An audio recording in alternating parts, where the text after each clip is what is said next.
समय से पहले तैयारी हिंदी स्टोरी। एक किसान का खेत समुद्र के किनारे पर था। उसने इस खेत को किसी अन्य किसान को इस खेत में काम करवाने के लिए कई विज्ञापन दिए, लेकिन ज्यादातर लोग समुद्र तट पर स्थित खेत में काम करने के इच्छुक नहीं थे। समुद्र के किनारे प्राय भयंकर तूफान उठते रहते थे, जो जान, माल और फसलों को नुकसान पहुंचाते थे।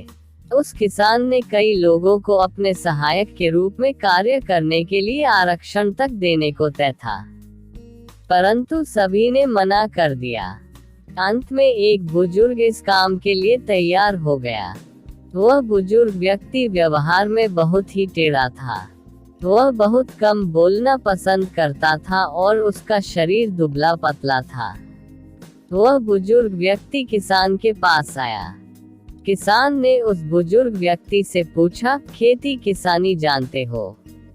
उस बुजुर्ग व्यक्ति ने उत्तर दिया, हाँ, मैं खेती जानता हूँ और मैं उस समय सो सकता हूँ जब तूफान आ रहा हो।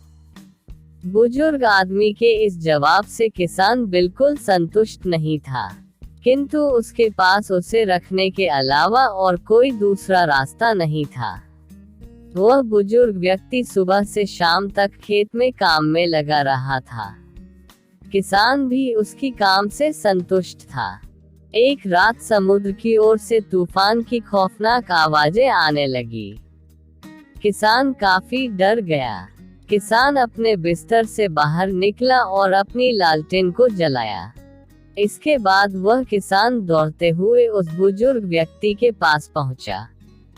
वह किसान बहुत ही नाराज हुआ, ये देखकर कि इतनी तूफान में वह व्यक्ति सो रहा है। उसको झटका देकर किसान ने जगाया और कहा, जल्दी उठो, तूफान आ रहा है। सभी चीजें को बांध लो ताकि तूफान उन्हें उड़ाना ना ले जा सके।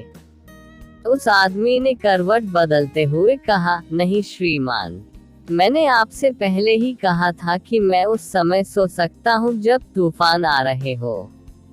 उस किसान को बुजुर्ग आदमी के इस दुटूक उत्तर से बहुत गुस्सा आया।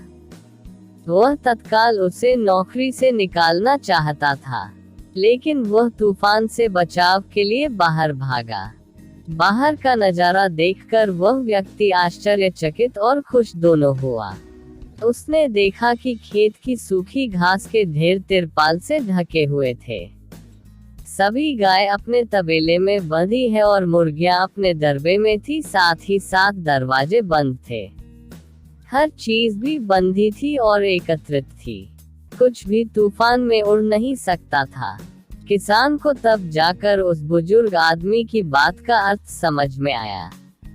वह किसान अपने बिस्तर की ओर लौटा और आराम से सो गया। कहानी से सीख। ये कहानी से हमें ये सीख मिलता है कि हमें अपने काम समय रहते कर लेना चाहिए।